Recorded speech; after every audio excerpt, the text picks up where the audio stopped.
¿Qué onda? ¿Cómo estás? Pues nada, ya regresé, otra semana más, ya que me tienes de nuevo, y pues gracias por permitirme llegar, permitirme entrar de nuevo. Y pues bueno, vamos a continuar más o menos siguiendo la línea del tema que te hablé la vez pasada. La vez pasada te hablé un poco de Colosio, la segunda parte.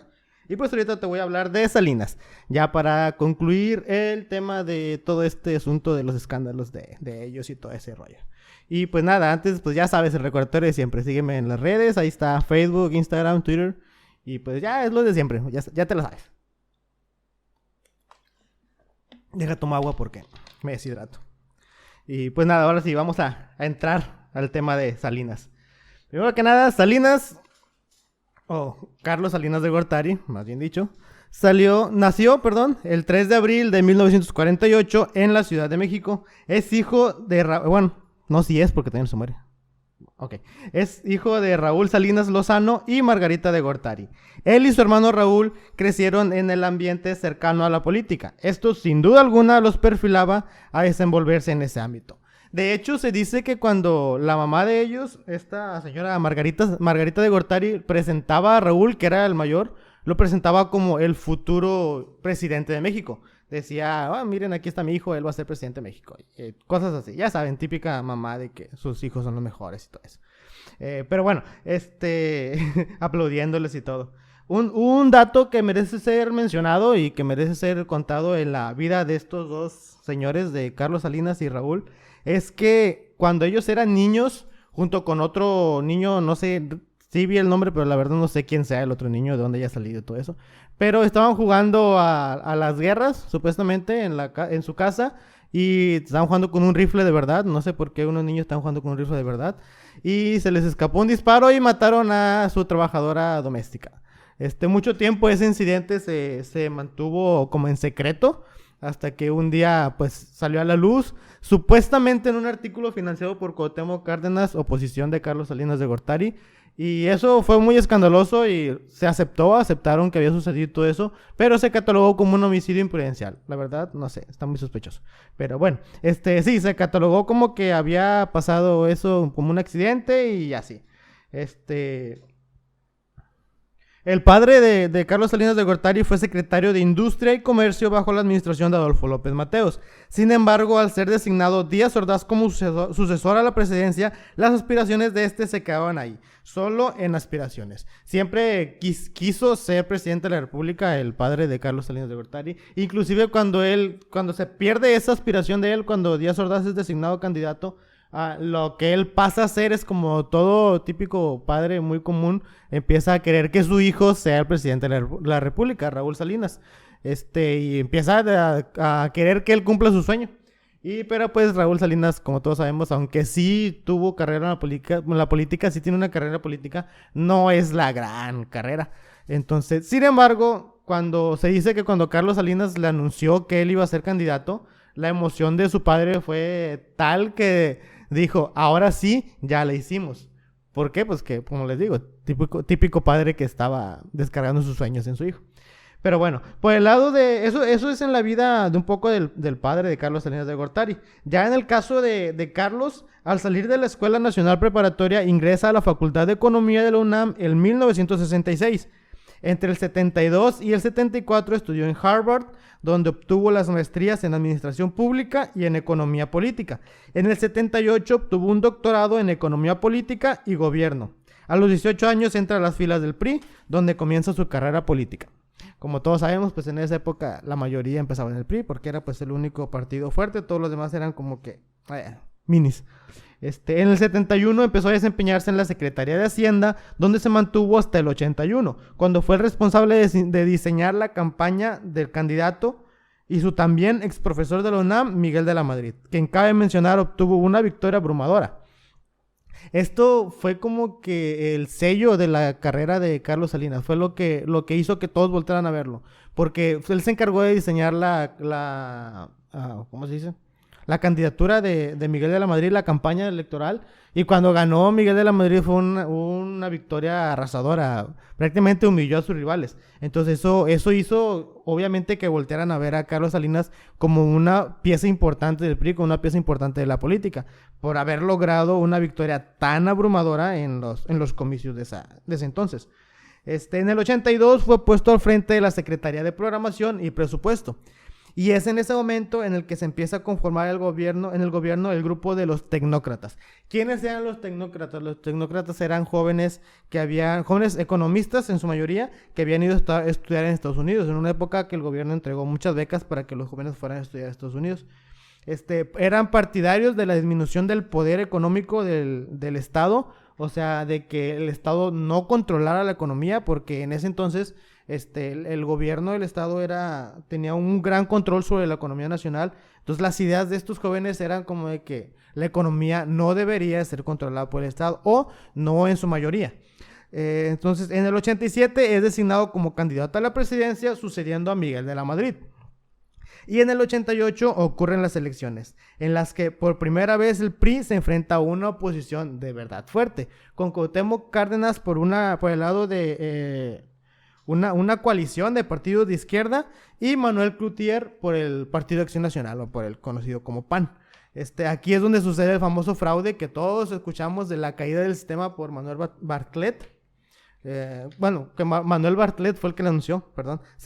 Toma él como el autor porque pues, él fue el que anunció, el que dio la cara, el que explicó todo eso, ¿verdad? Entonces, pero pues sí fue una parte importante. La verdad no sabemos exactamente quién fue el autor, pero es obvio que fue un fraude para que Salinas ganara. El fraude consiste en que cuando los resultados preliminares mostraban una ventaja de Cárdenas con el 40% contra un 38% de Salinas y un 22% de Cloutier. Cuando los resultados preliminares arrojaban estos resultados, cae el sistema, y cuando el sistema regresa, ya Salinas tiene un 50%, y pues ya los demás, pues ni hablar, el resto del 50% estaba repartido entre los dos, y esto pues hace que Salinas gane la presidencia. Toma posesión en el 88, un 1 de diciembre. El aspecto fuerte de su gobierno siempre fue la economía. Consiguió una reducción de la deuda externa, la cual pasó del 63% del PIB en 1982 al 22% en el 94. O sea, del Producto Interno Bruto de México, el 63% se destinaba a la deuda. Cuando Salinas salió del gobierno, el 22% era el que estaba siendo destinado a la deuda.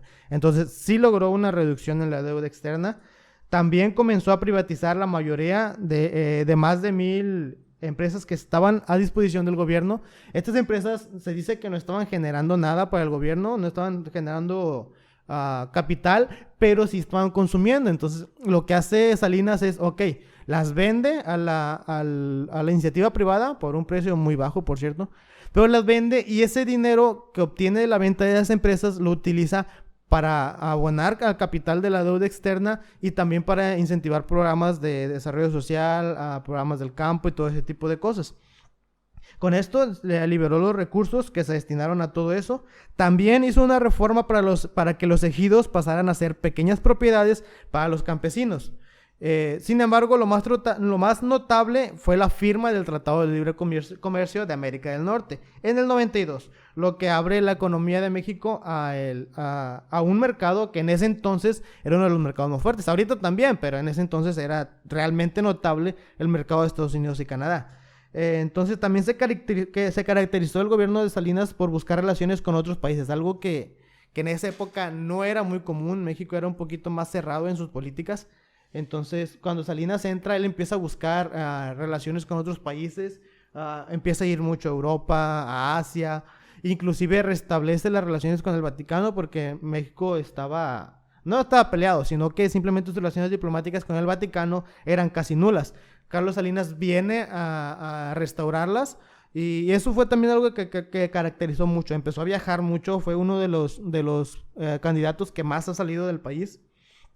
Obtuvo relaciones muy sólidas con otros países, y también algo que lo caracterizó fue que en su momento México empezó a llamar la atención mucho del mundo.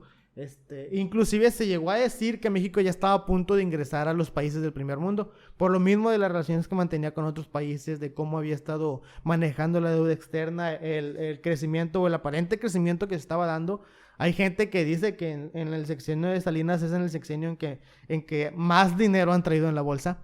Entonces, sí se lograron cosas buenas. También algo muy, muy notable en ese sexenio fue el programa Solidaridad. Perdón, se me seca mi garganta. El programa Solidaridad se podría decir que es el antecedente a lo que después se conoció como Progresa, como Oportunidades, y hoy la verdad no sé cómo se llama el programa, pero ese fue el antecedente a eso. Solidaridad se trataba de dar apoyos económicos a las comunidades marginadas, a las comunidades rurales, incentivos, infraestructura, de llevar desarrollo pues a estas comunidades pequeñas. Se hizo muy fuerte, la gente amaba Solidaridad, e inclusive se hizo tan fuerte que se empezó a decir, se empezó a rumorar que Solidaridad no era un programa, que Solidaridad tenía miras a ser un nuevo partido político, creado por Salinas y obviamente pues liderado por él, ¿verdad? Se empezó a decir eso por la fuerza que había tomado el programa de Solidaridad. También algo muy curioso que pasó en el sexenio de Salinas y que nunca había pasado antes fue que fue en el primer sexenio donde convivió el PRI en la presidencia con un gobernador de oposición. Fue en Baja California.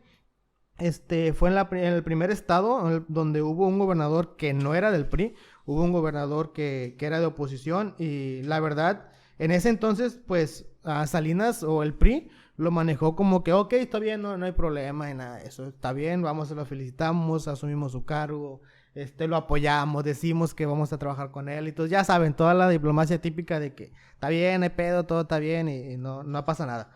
Pero, bueno, hasta ahorita todo parece como que todo fue bueno, ¿verdad? Todo fue bonito en el programa de Salinas, todo fue chido, había dinero, la deuda se bajó, o sea, muchas cosas bonitas, todo parecía bien, pero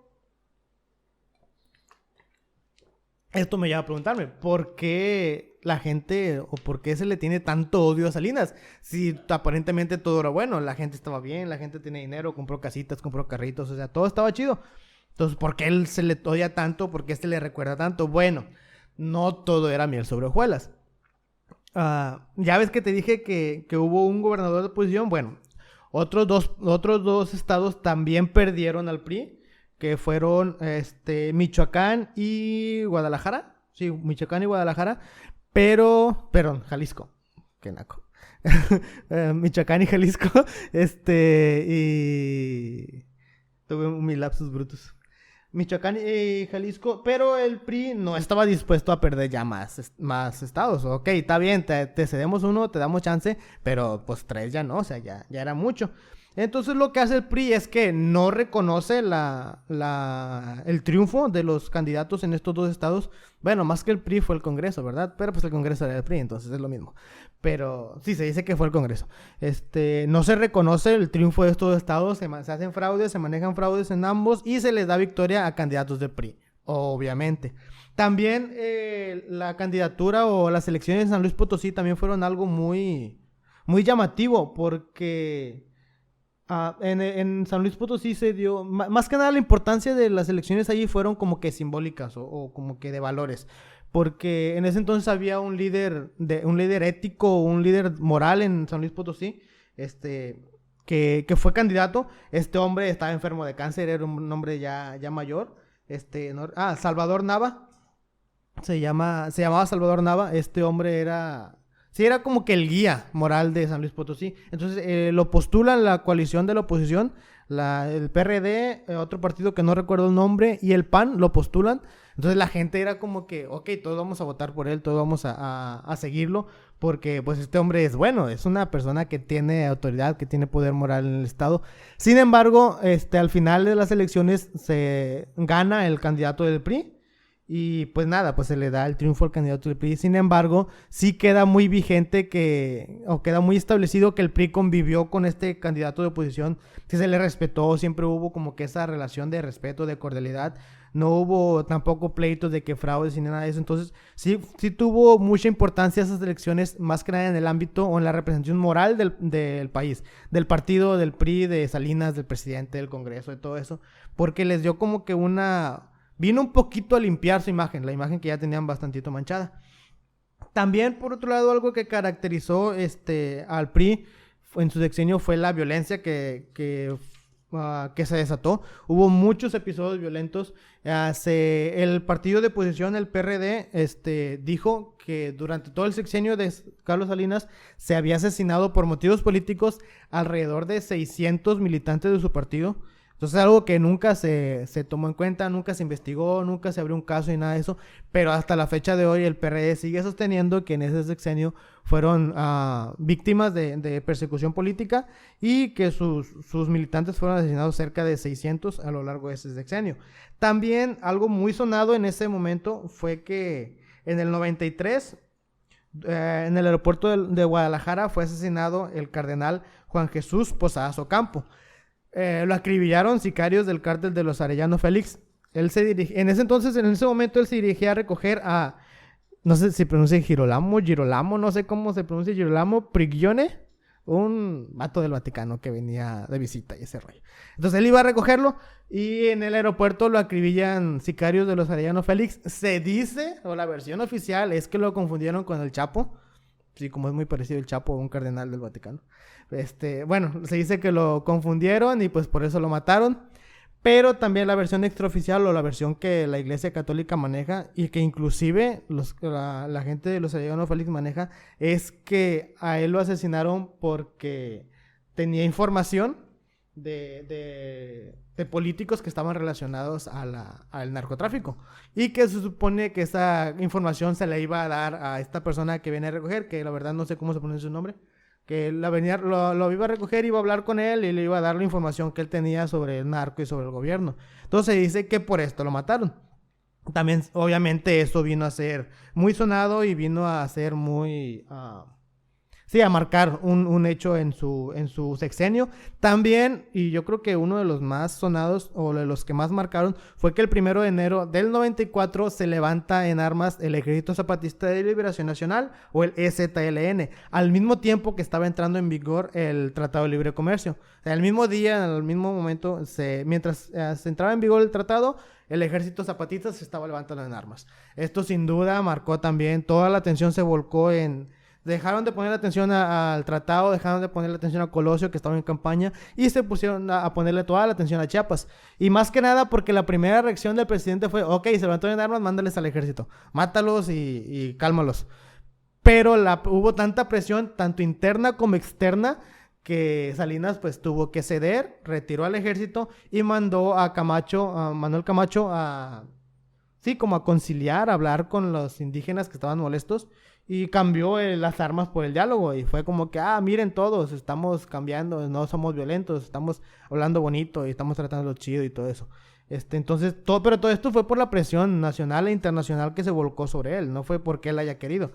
Entonces, esto vino también a marcar el sexenio. Después de esto, en marzo, como ya te lo platiqué en los episodios anteriores, viene el asesinato de Colosio. Y yo en lo personal creo que de todo lo que pudo haber pasado en el sexenio de Salinas, esto fue lo que más lo marcó y fue por lo que más se lo recuerda. Alguien habla de Salinas y lo primero que piensa es, él mató a Colosio. Él mandó a matar a Colosio, él conspiró y Colosio. Es lo que más se recuerda del sexenio de Salinas. Y sin duda, pues, tiene con justa razón, o sea, vienes y matas al candidato favorito de toda la gente en un meeting lleno de personas y hasta ahorita no sabes exactamente cómo fueron las cosas. O sea, sí es algo que obviamente te va a marcar y es un fantasma que vas a traer todo el tiempo. Entonces viene, es el asesinato de Colosio, se desarrolla entre conspiraciones, teorías, sospechas y cuánta cosa. Después también hubo otro asesinato, se asesina a José Francisco Ruiz Massieu. En este caso también fue muy marcado para Carlos Salinas porque se asoció como autor intelectual a su hermano, a Raúl Salinas. Inclusive lo llevaron preso y estuvo bajo investigación por este asesinato. La verdad no sé, no investigué en qué quedó la investigación de este caso, en qué se cerró este caso. No sé quién fue al final el culpable, pero sí, toda la vida se ha señalado a Raúl y hasta ahorita se le sigue señalando. Entonces, no sé los motivos ni nada de eso, pero sí, también fue algo muy sonado. O sea, el hermano del presidente acusado de que mandó a matar a alguien, sí es algo muy... que obviamente te marca. En medio de todo esto, y ya una vez terminado su sexenio, es cuando Salinas de Gortari decide irse a Dublín, a Irlanda. Muchos dicen, es que fue exiliado. No fue exiliado, el exilio ya no estaba establecido en la Constitución. Se fue porque quiso. Obviamente porque pues lo estaban acusando de problemas financieros, de crisis, de corrupción, de asesinatos. Estaban acusando a su hermano de falsificación de documentos, de conspirar para asesinar a alguien. O sea, obviamente se fue huyendo, ¿verdad? Pero sí, no fue un exilio. Hay que dejar bien claro que en este momento no fue un exilio. Todo esto, todas estas situaciones de violencia, los zapatistas, el asesinato del cardenal, de Colosio, de Maciú, de los opositores del PRD, todo esto vino a ahuyentar a los inversionistas. Algo que caracterizó a Salinas fue que hubo mucha inversión extranjera. Hubo mucho aumento en las divisas, el peso agarró valor frente al dólar. Hubo mucha inversión extranjera, mucha inversión privada. Las empresas empezaban a florecer, todo eso. Pero cuando empieza a haber todo este clima de tensión política, de tensión, de violencia, esto obviamente empieza a ahuyentar a los inversionistas. Nadie quiere tener su dinero en un lugar que no sabes en qué momento te van a matar a las personas que tienes ahí trabajando. No sabes en qué momento te van a matar a ti. O sea, no sabes en qué momento va a estallar una guerra civil, una guerra interna. Entonces, a nadie le conviene tener su dinero ahí. Los inversionistas empezaban a alejar esto, a dejar sin divisas, dejar sin ingresos del país. Y Salinas de Gortari, algo que también lo caracterizó a él como su persona fue su orgullo o su soberbia. Y creo que en gran parte el fracaso de su programa económico se debió a esto. Él no quiso decir, ¿sabes qué? La estamos regando, vamos a hacer algo, vamos a cambiar algo, vamos a arreglar esto porque no supimos manejarlo. Él se mantuvo firme con su forma de dirigir la economía, dirigir el país, mientras los inversionistas quitaban su dinero. Entonces, él también confió en que Zedillo iba a arreglarlo porque, pues, obviamente, pues, PRI, sucesor, mi alumno, mi discípulo, y él va a poder, pero, pues, no pudo Zedillo. Entonces, se creyó que ellos iban a poder manejar la crisis que se vino en el 94, pero, pues, no se pudo. Entonces, toda esta bonanza que se suponía se estaba viviendo en esa época, se empezó a acabar. Porque, ¿qué fue lo que pasó? Carlos Salinas, al traer mucha inversión, obviamente la gente empezó a tener solvencia y el típico mexicano empezó a endeudarse con los bancos, a adquirir préstamos, créditos, todo eso. ¿Por qué? Porque los podían pagar, había solvencia para pagar, la gente empezó a obtener créditos hipotecarios, a obtener créditos de auto, empezó a comprar cosas, a poner negocios, todo eso. Digo, porque la gente pues lo podía pagar, había dinero para pagar, no hay problema, pues hay lana, tú endeúdate, tú compra. No hay problema. Entonces, también los bancos empezaban a prestar dinero, las tiendas empezaron a prestar dinero por encima de lo que ellos tenían, la capacidad para solventar. Los intereses los subieron porque empezaron a prestar mucho dinero, pero también ellos se dieron cuenta de eso. Entonces, hablan con el gobierno, ok, ¿qué voy a hacer? ¿Qué me va a garantizar a mí que esto que yo estoy prestando me lo van a pagar? Ok, no hay problema, tú préstales, les dice el gobierno, tú préstales, nosotros te vamos a hacer un fondo bancario de protección a los ahorradores, mejor traducido como FOBAPROA.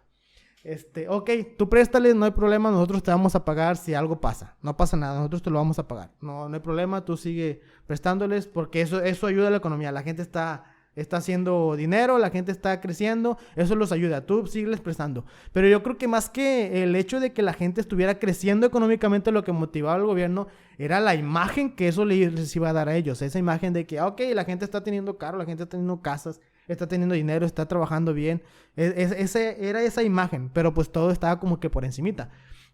Entonces lo que pasa es que empieza a retirar la inversión y todo eso que hacía fuertes a los bancos, que les daba la capacidad de entregar dinero y a la gente de pagar ese dinero, obviamente se empieza a ir. Los bancos al ver esto empiezan a aumentar sus intereses, los aumentan de una forma drástica, tan drástica que los mexicanos dejan de pagar porque ya no pueden pagar, ya no tienen dinero para pagar, porque la deuda es muy grande, el interés es muy grande y la entrada de dinero es cada vez menos, porque los inversionistas empezaron a retirar sus empresas, empezaron a retirar su dinero, empezaron a dejar de invertir en México. Entonces, yo no le puedo pagar al banco no me puede cobrar a mí. Entonces, ¿qué pasa? El mexicano, el ciudadano, la persona que estaba ahorrando dinero, eso también llevó a las personas a perder sus ahorros, porque los bancos pues tenían que tomar de algún lado. Y como tú no me estás pagando mi deuda, yo tomo tus ahorros. Entonces los mexicanos empezaban a perder, los bancos empezaban a perder, supuestamente, porque pues no había entrada de dinero, no me estaban pagando mis deudas. Empezaban a perder también, y entonces el gobierno dice, ok, ¿qué vamos a hacer? Y claro, ahí está la idea, la asombrosa idea y majestuosa y totalmente inteligente idea de crear los tesobonos. Los tesobonos eran papelitos o certificados que el gobierno le vendía a los inversionistas extranjeros como una garantía de que iban a mantener sus inversiones. Pero exactamente, ¿qué era un tesobono? Ok, un tesobono era, yo te doy el certificado por la cantidad que tú quieras de dólares, no importa cuántos dólares sean, no importa cuándo los quieres cambiar, no importa el tipo de cambio al que esté el dólar, yo te los voy a pagar cuando tú quieras que yo te los pague. ¿Para qué? Para que tú mantengas tus inversiones. Era como que una invitación a los empresarios a estafar a México prácticamente, porque digo, era un certificado de que tú como empresario podías cobrarle a México el día que tú quisieras, al precio que tú quisieras, en dólares, sin importar el tipo de cambio que estuviera el dólar. El dólar podía estar a 30 pesos y el empresario podía cambiarlos con la mano en la cintura, porque era él los había comprado para eso. Entonces, esto obviamente viene a endeudar más todavía al país. La deuda externa que se había reducido crece exponencialmente. ¿Qué pasa? Ok, ¿ahora qué vamos a hacer? Vamos a buscar ayuda. Viene papi a Estados Unidos y les presta dinero al gobierno para pagar los tesobonos. México se endeuda con Estados Unidos con una deuda que se va a pagar hasta el 2070, si nos va bien. Para poder pagar los tesobonos. Esto obviamente incrementa la crisis y es cuando el FOBAPROA ahora sí entra en vigor. Pero ¿por qué la gente odia tanto al FOBAPROA? ¿O de qué se trató el FOBAPROA? Bueno, el Fondo Bancario de Protección de los Ahorradores se trataba de una garantía del gobierno donde te decía a ti como persona que tenías tus ahorritos, tus 1,000, 2,000, 3,000 pesitos en el banco, declárate en bancarrota y yo voy a pagar esos 3,000 al banco que tú le debes. Eso obviamente ayudó a la gente que tenía sus ahorros en el banco. Si tú tenías tus 5,000 pesos y eso era todo lo que tenías, te declarabas en bancarrota, el gobierno lo pagaba y tú tenías tus 5,000 pesos de regreso. Pero el problema aquí fue que no hubo reglas claras en el FOBAPROA. ¿Qué quiere decir esto? Que tanto el que tenía 1,000 pesitos guardados en el banco como Televisa, que tenía miles de millones guardados en el banco, también podía hacer eso. Televisa se podía declarar en bancarrota. Salinas y Rocha se puede declarar en bancarrota, Telmex se puede declarar en bancarrota, inclusive Reino Aventura se declaró en bancarrota. O sea, todas las empresas grandes de México se declaran en bancarrota. Les sorprenderá la lista de esas empresas que, por cierto, muchos de sus dueños o de sus inversionistas eran actores políticos de antes y de ahorita, que se declararon en bancarrota y aprovechaban el FOBAPROA. Si te digo, si tú tenías 1,000 pesos, te declaras en bancarrota y el gobierno te da tus 1,000 pesitos. Pero si tú eras una empresa multimillonaria, transnacional, que tenía miles de millones, también te declarabas en bancarrota y el gobierno también te daba tus miles de millones de pesos. Y eso fue lo que vino a propiciar la corrupción, porque todas las personas la mayoría de la nómina del FOBAPROA eran empresas y actores políticos. Por ejemplo, Vicente Fox estaba en las líneas del FOBAPROA y otras varias personas políticas muy, muy conocidas. Y eso fue lo que vino a hacer más grave la crisis. ¿Por qué? Porque el gobierno empezó a pagar con padrazgos, obviamente, porque todas esas personas eran gente allegada al gobierno. Y esto lo que vino a hacer fue que devaluó el peso perdió valor frente al dólar. Las cosas empezaron a ser más caras. Decía por ahí comentarios de gente que veía en lo que estuve investigando. Compraban sus canelitas a 300 pesos y después de lo FOBAPROA ya costaban 500 pesos. Entonces era muy... Obviamente en aquel entonces eran 3 pesos y 5 pesos, ¿verdad? Pero Pero sí, o sea, de golpe, de un día para otro ya habían subido 2 pesos las candelitas, pues sí, era bastantito.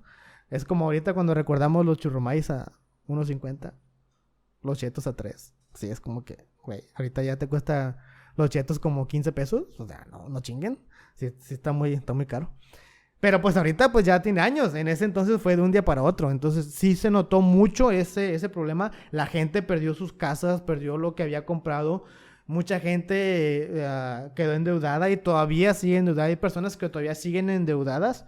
Entonces toda esa supuesta bonanza económica que se vivió durante el sexenio de Salinas, si bien es cierto que sí la gente sí tuvo dinero, la gente sí vivió bien, fue como que maquillada, fue una pantalla nada más. ¿Para qué? Para pues mantener su poder político, para mantener su poder económico. Entonces eso es lo que pone a Salinas como el villano que todos conocemos hasta el día de hoy, porque desde esa deuda, desde esos fraudes, el país no se ha podido recuperar porque pues obviamente sí fueron deudas muy, muy grandes. Entonces el país no se ha podido recuperar al 100% de eso y esa es la razón por la que los mexicanos odian tanto a Carlos Salinas de Gortari.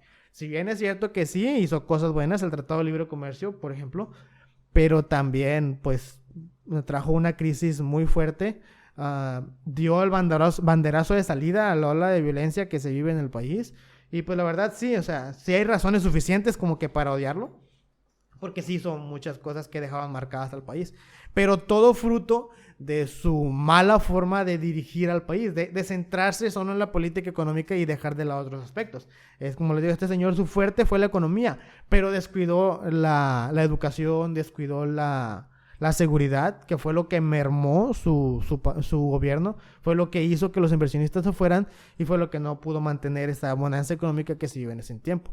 Y pues nada, hasta aquí llega mi tema que te traje el día de hoy de Carlos Salinas de Gortari. Espero que te haya gustado, espero que te haya entretenido y pues nada, nos vemos la próxima semana. No olvides que me tienes que seguir en redes, ya te lo dije muchas veces, así que pues ya creo que deberías de haberlo hecho ya. Si no, pues como quiera, te lo voy a decir cada que venga.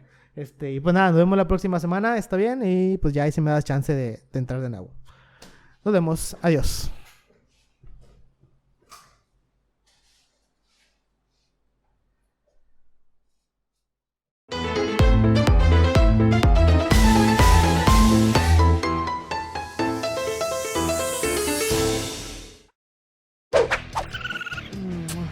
Escuadrón.